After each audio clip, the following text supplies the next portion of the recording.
ओम श्री गणेशाय नमः। आज हम सुनने जा रहे हैं बुधवार व्रत की पावन कथा, जो भगवान श्री गणेश जी से संबंधित है। जो भी श्रद्धा और विश्वास के साथ इस व्रत और कथा को करता है, उसके जीवन से विघ्न बाधाएं दूर होती है और घर में सुख समृद्धि का वास भी होता है। तो दोस्तों, आइए श्रवण करते हैं गणेश भगवान की एक पावन कथा। बहुत समय पहले की बात है। एक गांव में एक भाई बहन रहा करते थे। भाई बहुत गरीब था, पर उसकी बहन पैसे वाली थी। जब बहन के ननद का विवाह हुआ, तब बहन ने ना तो अपने भाई को विवाह में आने का निमंत्रण दिया, ना ही कोई चिट्ठी भेजी। भाई को बाहरी लोगों से पता चला कि उसकी बहन के ननद का विवाह है। भाई ने अपने गांव वाले को बताया। तब गांव वालों ने उसकी बहन के लिए चुनरी, बिछिया, साड़ी, जिसको जितना बन पड़ा, कन्या के लिए दिया। भाई सारा सामान लेकर बहन के गांव पहुंचा। बहन के घर जाने पर बहन की देवरानी बोली, भाभी जी, आपके भाई आए हैं। तो बहन ने पूछा, कैसे आए हैं और क्या पहने हैं? तब देवरानी ने कहा कि पैदल आए हैं, फटी पगड़ी और फटी धोती पहने हैं। तो बहन बोलती है, मेरे ससुर हवेली के सामने दुकान में बैठे हैं, मुझे शर्म आती है। भाई को बोलो कि पीछे के दरवाजे से आए। भाई के आते ही बहन ने भाई को एक कमरे में बंद कर बाहर से ताला लगा दिया। एक तरफ लड़की का विवाह हो रहा था, गाजे बाजे बज रहे थे, अतिथियों को भोजन कराया जा रहा था, और दूसरी तरफ भाई को कोई भी पानी तक पूछने वाला नहीं था। तभी भांजे की बहू को दया आ गई और उसने दरवाज़ा खोल दिया। दरवाज़ा खुलते ही भाई वहाँ से भागा। 2 दिन के भूखे प्यासे रहने के कारण उसे चक्कर आने लगे।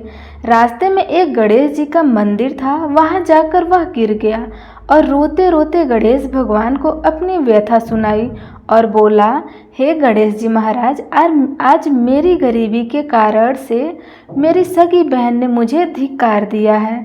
घर जाने पर मेरी पत्नी, मेरे बच्चे जब पूछेंगे कि विवाह से क्या लेकर आए हैं, तो मैं क्या जवाब दूंगा? तब गणेश जी को उस पर दया आ गई और गणेश जी भगवान बोले, मेरे बगीचे में ककड़ी, तरबूज तोड़कर ले जा। तब भाई ने ककड़ी तोड़कर झोला में भर लिया और अपने घर गया। घर जाते ही बच्चों ने पूछा, पिताजी, बुआ के यहाँ से हम लोग के लिए आप क्या लाए हैं? बच्चे उसके झोले को देखने लगे। झोला खोलते ही छोटे छोटे तरबूज सोने के गेंद में बदल गए। बाकी तरबूज को काटने पर हीरे मोती निकलने लगे। पत्नी बोली, आप बहन के घर से इतना कुछ क्यों लाए हैं? काफ़ी, बहन ने हम लोगों को बहुत ज़्यादा दे दिया है। भाई ने कुछ भी जवाब नहीं दिया। गणेश भगवान की कृपा से उसके दिन बदल गए। भाई का काम धंधा जोरों से चलने लगा और भाई अब बुधवार का व्रत भी करने लगा। धीरे धीरे गहने, कपड़े, रहने के लिए मकान बन गए। पत्नी बोली, एक बार ननद जी को बुलाकर लाओ। तो भाई ने नए कपड़े, जूते पहनकर रथ में बैठकर बहन को लेने गया। देवरानी बोली, भाभी जी, आपके भाई आए हैं। बहन ने पूछा, कैसे आए हैं और क्या पहने हैं? तब देवरानी बोली, रथ में बैठकर खूब ठाठ बाट से आए हैं। तो उसके बाद बहन बोलती है, मेरे भाई को बोलो कि हवेली के सामने से आए, मेरे ससुर, देवर, जेठ देखेंगे। भाई का बहन ने खूब स्वागत सत्कार किया। भाई बोला, बहन, मैं तुम्हें लेने आया हूँ। तब बहन ने कहा, मुझे भी बहुत दिन हो गए, मैं चलो आती हूँ। भाई को लेकर अपने घर आया। भाई और उसकी पत्नी ने बहन का खूब आदर सत्कार किया। भाई बहन को लेकर अपने घर आया। भाई और उसकी पत्नी ने बहन का खूब आदर सत्कार किया। खूब मेहमानी हुई। जो चीज़ें मांगी सब बनवाकर उसे दे दिया। बहन बोली, भाई, मुझे एक जोड़ी जूतियाँ चाहिए। तब भाई ने मोची को बुलवाया और कहा, मेरी बहन के लिए ऐसी जूती बनाओ जो मुझसे बोले। तब मोची ने कहा, उसमें कुछ समय लग जाएगा। तो भाई ने कहा, कोई बात नहीं है, मैं इंतज़ार कर लूँगा। बहन को बहुत सारा धन देकर अब भाई ने उसे विदा कर दिया और अभी तक वह जूती नहीं आई थी। बहन रवाना होने लगी, तभी मोची जूतियाँ लेकर आया। बहन की जूती बहन की जूती पहनते ही जूतिया बोली, निर्धन भाई की पैसे वाली बहन, गणेश जी का बगीचा नहीं होता तो आज क्या करती। बहन तब भाई की पत्नी से पूछने लगी, यह कहाँ से आवाज़ आ रही है। तब भाई ने कहा, सुबह का समय है, कोई जीव जंतु बोल रहे होंगे। भाई ने घोड़े गाड़ी को जल्दी जाने के लिए कहा। बहन के ताजे की पत्नी जिद करके बैठ गई, बोली, अजी बताइए जुतिया क्या बोल रही थी। तब पत्नी ने अपनी पूरी बात उसे बताई, सारी आप बीती कह सुनाई कि कैसे बहन ने मुझे 2 दिन भूखा रखा, कमरे में बंद कर दिया था। भांजे की बहू ने दरवाज़ा खोला, तब मैं बाहर आया और गणेश जी की शरण में जा पहुंचा। गणेश जी की कृपा से हमारे दिन बदल गए। तभी से मैं गणेश व्रत करने लगा। उससे अपने पत्नी को सारी बातें बताई।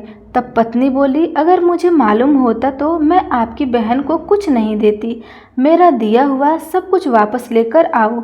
तब पति बोला, अरे पगली, गणेश भगवान ने हमें सब कुछ दिया है, अगर वह मुझे भूखा प्यासा कमरे में बंद नहीं करती तो मैं गणेश भगवान के मंदिर में क्यों जाता। क्या मैं गणेश जी को अपना दुखड़ा सुनाता। तुम अपना मन मैला मत करो, और हाँ, अपने घर पर तो गणेश जी की कृपा है और किस चीज़ की कमी है। फिर दोनों गणेश जी के आगे झुककर प्रणाम करते हैं और जय जयकारा करने लगते हैं। हे गणेश जी महाराज, जैसी कृपा आपने गरीब भाई बहन पर की, वैसे ही अपने सभी भक्तों पर अपनी कृपा बनाए रखना। प्रेम से बोलिए गणेश भगवान की जय। प्रिय भक्तजनों, अब आइए सुनाते हैं गणेश जी की पूजा पाठ से जुड़ी जाने वाली पौराणिक कथा। एक गांव में एक सेठ और सेठानी रहा करते थे। वे बहुत ही धार्मिक प्रवृत्ति के थे और वे गणेश जी के अनन्य भक्त थे। वे दोनों बिना चूके हर बुधवार को गणेश जी का व्रत करते थे और शाम को ब्राह्मण को भोजन कराने के बाद अपना व्रत खोलते थे। सेठ जी का काफ़ी बड़ा परिवार था। वे सब आपस में बड़े प्यार और भाईचारे से रहते थे, लेकिन सेठानी और सेठ की कोई संतान नहीं थी। इस विषय में परिवार और गांव के लोग आपस में बहुत बात किया करते थे। सभी लोग सेठानी को बाज बुलाते थे। यह सभी बातें सुनकर सेठ सेठानी बहुत दुखी होते थे। एक बुधवार के दिन सेठ और सेठानी भगवान गणेश जी की पूजा संपन्न करा के मंदिर से बाहर आ रहे थे। तभी उन्हें सीढ़ियों पर एक छोटा बच्चा अकेले बैठा हुआ दिखाई दिया। बालक को देखते ही दोनों उसके पास गए और पूछा कि तुम्हारे माता पिता कहाँ हैं। लेकिन बच्चों ने अभी तक ठीक से बोलना नहीं सीखा था, इसलिए वह बोला कि नहीं पता। पर दोनों सेठ सेठानी बच्चों के पास शाम तक बैठे रहे। तब तक पंडित जी और सेठ जी उनके नौकर ने आसपास जाकर बच्चों के माता पिता को खोजने की कोशिश की, लेकिन उन्हें बच्चे के माता पिता या बच्चे खोने की कोई खबर ना मिली। फिर पंडित जी ने सेठ और सेठानी को यह बच्चा अपने घर ले जाने के लिए कह दिया। साथ में यह भी कहा कि अगर बच्चे के माता पिता यह आते हैं तो मैं स्वयं उन्हें आपके पास ले आऊँगा। तब सेठ और सेठानी की खुशी का ठिकाना न रहा। वे दोनों खुशी खुशी उस नन्हे बालक को अपने साथ लेकर आए। सेठ जी ने बच्चे का नाम अपने आराध्य श्री गणेश भगवान जी के नाम पर रखा और बड़े ही प्रेम और दुलार से उसका पालन और पोषण करने लगे। कुछ ही दिनों के बाद उसी गांव में एक बहुत बड़ा ठग पति पत्नी आए। उनका इरादा गांव के सबसे अमीर आदमी को ठगने का था। वे दोनों ठग गणेश मंदिर की सीढ़ियों पर बैठकर सोच विचार कर रहे थे। तभी वहां पर पंडित जी आ गए और गांव में अनजान लोगों को देखते ही उन्होंने पूछा, क्या आपका बच्चा खो गया है। दोनों चोरी चाकरी के लिए बहाना ढूंढ रहे थे, इसलिए उन दोनों ने तुरंत ही हाँ कह दिया। तब पंडित जी ने कहा कि देखिए, चिंता की कोई बात नहीं है, आपका बच्चा एक सेठ जी के घर पर पल रहा है। पंडित जी उन दोनों ठग से सेठ जी के घर ले आए और कहा, सेठ जी, गणेश के माता पिता आ गए हैं। यह खबर सुनकर सेठ और सेठानी बहुत दुखी हुए। सेठ इन दोनों पति और पत्नी को एक रात के लिए अपने अतिथि गृह में ठहराया। अब वह दोनों ठग सिर्फ मौके की फिरार में थे। फिर उसी रात सभी लोगों के सो जाने के बाद वे दोनों ठग एक एक करके सभी कमरों की तलाशी करने लगे। फिर वे दोनों तिजोरी वाले कमरे में पहुंच गए। छानबीन के वक्त होने वाली छोटी मोटी आवाज़ें से सेठ जी का एक नौकर जग गया। और आवाज़ की दिशा में तिजोरी वाले कमरे में नज़दीक आ गया। उसने चुपके से अंदर जब झांक कर देखा तो दोनों ही मेहमान कीमती सामान चुरा रहे थे। नौकर ने यह देखते ही धीरे से उस कमरे की बाहर की कुंडी लगा दी और ज़ोर ज़ोर से चोर चोर बुलाकर पूरे घर में हल्ला मचा दिया। शोरगुल की आवाज़ सुनते ही घर के सभी लोग इकट्ठा हो गए। तब सेठ जी ने उन दोनों चोर पति पत्नी को कमरे से बाहर निकाला और सुबह ही पंचायत में हाजिर कर दिया। सेठ जी ने सरपंच जी को पूरा मसला बताया और कहा कि हे सरपंच जी, यह दोनों तो चोर है। अब हम पुत्र गणेश को इन दोनों को नहीं देंगे, लेकिन वे दोनों ठग पति पत्नी अपनी जिद पर अड़े रहे और बच्चे को ले जाने की जिद करने लगे। सरपंच जी ने इस गंभीर समस्या का एक तोड़ निकाला। उन्होंने सेठानी और दूसरी औरत को गणेश के सामने खड़ा कर दिया और कहा, जिसके भी आंचल से दूध की धार गणेश के मुंह में जाएगी वह बालक गणेश के पास ही रहेगा। फिर दोनों अपने अपने आंचल मुंह के सामने फैलाकर खड़ी हो गई। सेठानी जी मन ही मन भगवान गणेश के नाम जप कर रही थी। देखते ही देखते गणेश भगवान की कृपा से सेठानी की आंचल से दूध की एक धार गणेश के मुंह में गिरी और इस तरह बालक गणेश और सेठानी के साथ हमेशा के लिए रहने लगा। और उन दोनों ठग पति पत्नी को राजा के सिपाहियों ने गिरफ्तार कर लिया और उन्हें कैद खाने में डलवा दिया। इस तरह निसंतान सेठ और सेठानी को भगवान श्री गणेश की कृपा से एक पुत्र की प्राप्ति हुई। तो प्रेम से बोलिए गणेश भगवान की जय। प्रिय भक्तजनों, आइए अब सुनते हैं गणेश जी महाराज की विवाह की कथा। एक बार देवी तुलसी विवाह हेतु वर ढूंढने के लिए तीर्थ यात्रा पर निकली थी और ढूंढते ढूंढते वह गंगा किनारे पहुंच गई। उस समय गणेश भगवान गंगा किनारे तप कर रहे थे। उन्हें देखते ही देवी तुलसी उन पर मोहित हो गई और उनके मन में गणेश भगवान से विवाह करने की इच्छा उत्पन्न हुई। फिर देवी तुलसी ने गणेश जी के पास जाकर उनका ध्यान भंग कर दिया। आंखें खोलने के बाद गणेश भगवान के सामने देवी तुलसी खड़ी थी, लेकिन सामने एक स्त्री। इसलिए अपने क्रोध को नियंत्रण में रखकर गणेश भगवान ने पूछा, आप कौन हैं और हे देवी, आपने मेरा ध्यान भंग क्यों किया है? इसका क्या कारण है? तो जवाब में देवी तुलसी ने अपने परिचय के साथ गणेश जी से विवाह की बात कर ली। उत्तर में गणेश भगवान जी बोले, हे देवी, मैं ब्रह्मचारी हूँ, इस वजह से मैं विवाह नहीं कर सकता। अपने विवाह प्रस्ताव के लिए ना सुनने के बाद देवी तुलसी क्रोधित हो गई। उन्होंने गणेश जी को श्राप दिया कि उनका ब्रह्मचर्य टूटेगा और उनके 2 विवाह होंगे। इस बात पर गणेश भगवान भयंकर क्रोधित हो उठे, क्योंकि एक तो वह स्त्री है, इसलिए ध्यान भंग करने पर श्री गणेश जी ने कुछ नहीं कहा और इतनी विनम्रता के साथ करने पर भी उन्हें श्राप नहीं दिया। फिर गणेश जी ने भी तुलसी माता को श्राप दे दिया कि तुम्हारा विवाह शंखचूर्ण नाम के असुर के साथ होगा। एक देवी होकर भी उनका विवाह एक राक्षस से होगा। यह जानकर देवी तुलसी विचलित हो गई और विनायक जी से इस कठोर श्राप से मुक्ति दिलाने की क्षमा याचना करने लगी। फिर गणेश जी को तुलसी देवी पर दया आ गई। तब गणेश जी बोले, मेरा श्राप तो बदल नहीं सकता, वह तो सच होकर ही रहेगा, लेकिन अगले जन्म में तुम एक पेड़ बनोगी और भगवान विष्णु जी को अत्यंत प्रिय होगी।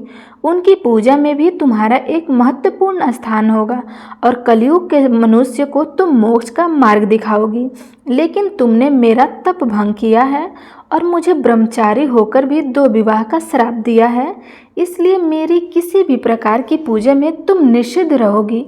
इस प्रकार देवी तुलसी गणेश भगवान की पूजा में निषिद्ध हो गई। तो प्रिय भक्तगणों, इस प्रकार से अब गणेश जी के विवाह का समय आता है। गणेश भगवान का मुख हाथी का है और एक दांत भी टूटा हुआ है। इन्हीं 2 कारणों की वजह से उनका विवाह नहीं हो पा रहा था। इस बात से गणेश जी महाराज अक्सर नाराज रहा करते थे।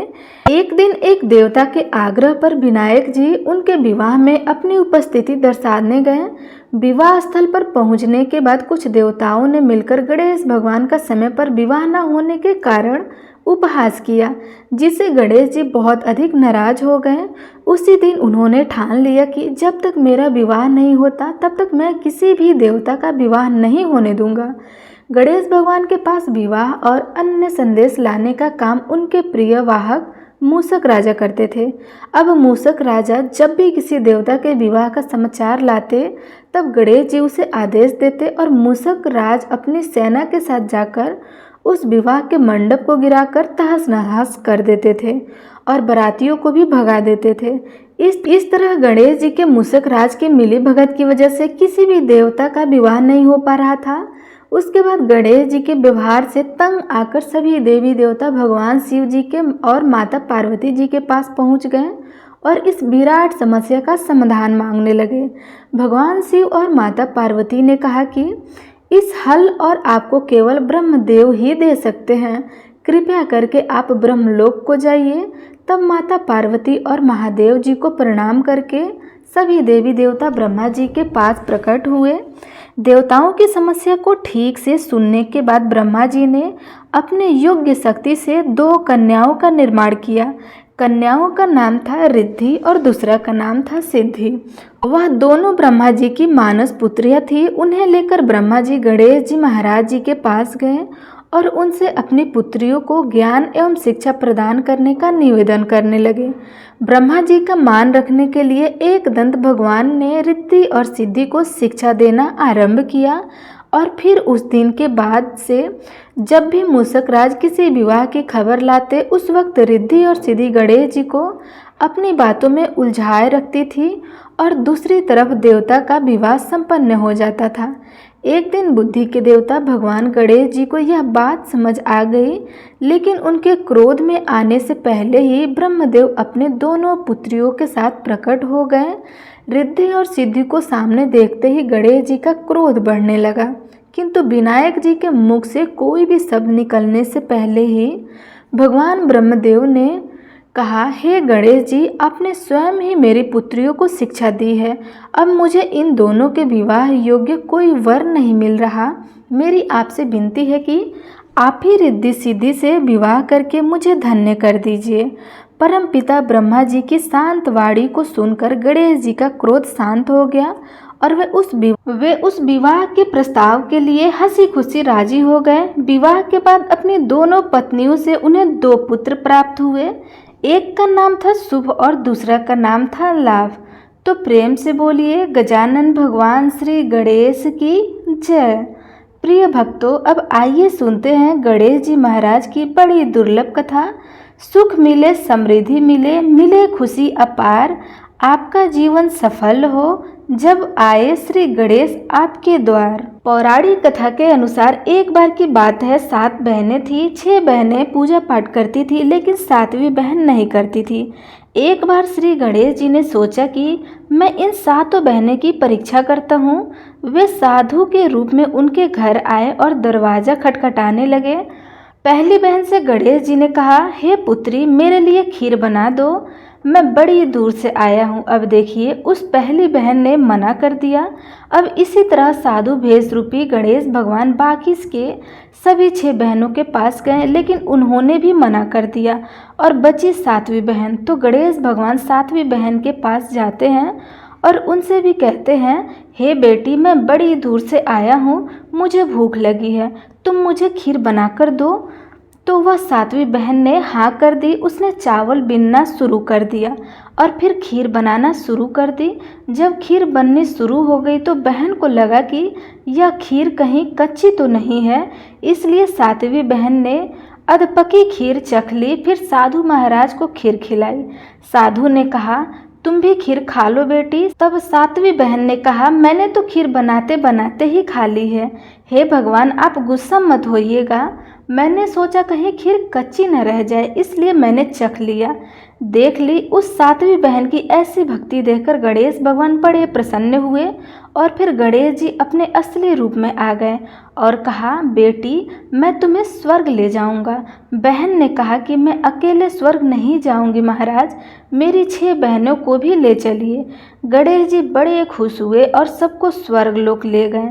स्वर्ग में मजे से घूमने के बाद सभी वापस आ गए और जब अपने घर आते हैं तो उन्हें देखा कि उनके कुटिया की जगह एक बहुत आलीशान महल बना हुआ है। महल में नौकर चाकर, गाड़ी घोड़े सब हैं और इसी प्रकार वे रानियों की तरह जीवन व्यतीत करने लगी। जय हो गणेश भगवान। हे गणेश भगवान, जैसी कृपा आपने सातवीं बहन पर की वैसी कृपा सभी पर करना। कहानी को कहते सुनते हुंकार भरते सभी का कल्याण करना। प्रिय भक्तजनों, अब आप श्रवण करेंगे सभी दुखों को हरने वाली गणेश भगवान की दूसरी कथा। एक गांव में एक कुम्हार रहता था। उसकी 2 पत्नियां थीं। दोनों पत्नियों को एक एक बेटी हुई थी। बड़ी बेटी का नाम सुखिया और छोटी का नाम दुखिया था। बड़ी वाली बहुत चालाक थी। वह अपनी बेटी सुखिया के साथ पूरे घर पर राज करती थी। इधर छोटी वाली अपनी बेटी दुखिया के साथ घर का सारा काम किया करती थी। कुम्हार भी इन दिनों पर कोई विशेष ध्यान नहीं देता था। अब देखिए, धीरे धीरे समय व्यतीत होता गया। एक दिन की बात है, कुम्हार की तबीयत बहुत खराब हो गई और उसने दुखिया को बुलाया और धीरे से एक गणेश जी की मूर्ति अपने बेटी को थमा दिया। गणेश भगवान की उस मूर्ति को उस कुम्हार ने अपने हाथों से बनाया था। कुम्हार ने कहा, बेटी, मेरे पास तुम्हें देने के लिए बस यह गणेश जी की मूर्ति है, सो मैं तुम्हें दे रहा हूँ। इन्हें रोज भोग लगाना और इनकी पूजा करना, तुम्हारा कल्याण हो जाएगा। इतना कहते ही कुम्हार की मौत हो गई। बड़ी वाली पत्नी ने चालाकी से सारी संपत्ति हड़प ली और छोटी वाली को घर से निकाल दिया। छोटी वाली बेटी अपनी दुखिया के साथ सूत काटकर कपड़े बुनकर बेचती और जो पैसा मिलता उससे वह अपना जीवन यापन करती थी। एक दिन की बात है, दुखिया की माँ ने अपने बेटी से कहा कि तुम रुई का ध्यान रखना, यह रुई सूख जाए तो घर में ले जाकर रख देना। उस समय दुखिया गणेश भगवान को भोग लगा रही थी। गणेश भगवान को भोग लगाकर वह रुई का ध्यान रखने लगी। तभी हवा का तेज झोंका आया और दुखिया के सारे रुई उड़ गए। दुखिया चिंतित हो गई कि अब माँ को क्या जवाब दूंगी। उसी समय गणेश भगवान प्रकट हो गए और दुखिया से कहा, हे बेटी, तुम्हें तुम्हारी रुई वापस मिल जाएंगी, तुम मेरे पीछे पीछे आओ। दुखिया गणेश जी के पीछे पीछे चल पड़ी। रास्ते में उसे एक गाय मिली। गाय बोली, बेटी, मेरे चरणों और गोबर बिखरे पड़े हैं, तुम जरा इन्हें साफ कर दोगी। प्रिय भक्तों, मेहनत और दूसरों की सेवा करने की आदि दुखिया अपने स्वभाव के अनुसार गोबर साफ करने लगी। उसके बाद गाय के आगे उसने घास का एक बड़ा सा गट्ठर रख दिया और पानी भरी बाल्टी भी रख दी। तब गाय माता ने कहा, बेटी, आते समय मुझसे मिलकर ही जाना। अब दुखिया आगे बढ़ती गई। जाते जाते एक केले का पेड़ पड़ा है। केले के पेड़ ने कहा, बेटी, मेरे पेड़ के नीचे बहुत सारे खरपतवार हैं और मेरी टहनी नीचे तरफ झुक गई है, तो इसे सीधा कर दो और मेरे खरपतवार को साफ कर दो। दुखिया ने केले के पेड़ को आग्रह पर उसके नीचे गिरे सभी पत्तों को हटाया, एक टहनी की मदद से पेड़ को सीधा किया और फिर वह केला बोला, हे बेटी, तुम यदि वापस आना तो मुझसे मिलते हुए जाना। दुखिया ने कहा, ठीक है पेड़ महाराज। अब दुखिया आगे बढ़ी। आगे जाते जाते एक घोड़ा मिला जो खूंटी से बंधा हुआ था। घोड़े ने कहा, बेटी, मैं बहुत दिनों से भूखा हूँ, कुछ खाने को दे दो। तो दुखिया ने उसे घास काटकर खिलाया और पानी पिलाने आगे बढ़ी। बढ़ने पर एक चांदी सी सफ़ेद बालों वाली बुढ़िया माई मिली जो चांद की माँ थी। गणेश भगवान ने दुविधा को इशारा किया कि जाकर इन्हीं बुढ़िया माई से अपनी रुई मांग लो। दुखिया ने बुढ़िया माई के चरण स्पर्श किए और अपनी रुई मांगी। बुढ़िया माई बोली, रुई मिलेगी, लेकिन अपने अंदर जाकर बालों में तेल लगाकर तालाब में नहा। इसके पश्चात नई साड़ी पहनकर खाना खाकर आज दुखिया बूढ़ी माई के घर के अंदर चली गई और बालों में तेल लगाकर जो ही उसने तालाब में डुबकी लगाई, चमत्कार हो गया। वह परी की तरह सुंदर बन गई। दूसरी डुबकी लगाई तो उसका शरीर गहनों से लद गया। तीसरी डुबकी लगाने की हिम्मत नहीं हुई। उसने कक्ष में आकर कीमती साड़ी ना पहनकर एक साधारण सी साड़ी पहनी। भोजन कक्ष में गई तो वहां रसोई घर में पकवान सजे हुए थे। सभी पकवान को छोड़कर दुखिया ने रोटी और सब्जी खाई और बुढ़िया के पास गई। बुढ़िया माई ने उसे उसका रुई वापस लौटा दिया और अपने पास रखे 2 डब्बों में से एक डब्बा उपहार स्वरूप दे दिया। ले जाने को कहा।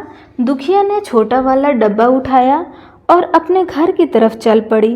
रास्ते में लौटते समय घोड़े ने उसे सोने के अशरफियों से भरा घड़ा दिया। जब केले के पास पहुंची तो केला के पेड़ ने सोने के केले का एक गुच्छा दिया। गाय ने उसे बछिया दी। इतने सारे नवाब उपहार लेकर दुखिया खुशी खुशी घर आई। दुखिया ने उपहार में मिला डब्बा खोला तो उसमें से दिव्य रूपी एक सुंदर सा राजकुमार प्रकट हुआ। उसने दुखिया से विवाह कर लिया। उसके दिन फिर गए और तीनों माँ बाप सुखी सुखी जीवन यापन करने लगे। अब देखिए, जब सुखिया की माँ ने यह सब देखा तो जल भुन गई। उसने भी छोटी की तरह रुई सुखाने को डाला। अब हवा चलती है तो रुई उड़ जाती है। बड़ी वाली ने अपने बेटी दुखिया को उसे रुई लाने को भेजा। रास्ते में गाय घोड़े केले ने जो विनती दुखिया से की थी वही विनती सुखिया से भी करने लगे। लेकिन सुखिया मुंह पिचका कर आगे चली गई और आगे जाते जाते चांदी सी बाल वाली एक बुढ़िया माई मिली। उस बुढ़िया माई से अपनी रुई ऐसे मांगे जैसे वह आदेश दे रही हो। बुढ़िया माई ने कहा, अरे बेटी, गुस्सा क्यों करती हो? मेरे घर के अंदर आओ और बालों में तेल लगाकर तालाब में डुबकी लगा लो और सुंदर वस्त्र पहनकर भोजन करके चली आना। अब क्या था, बुढ़िया माई के घर में सुखिया प्रवेश करती गई और बुढ़िया माई के कहे अनुसार वह बालों में तेल लगाती और पास में तालाब में डुबकी लगाने जाती। तो जैसे ही एक डुबकी लगाती है तो वह सोने चांदी हीरो मोती के आभूषणों से लद जाती है।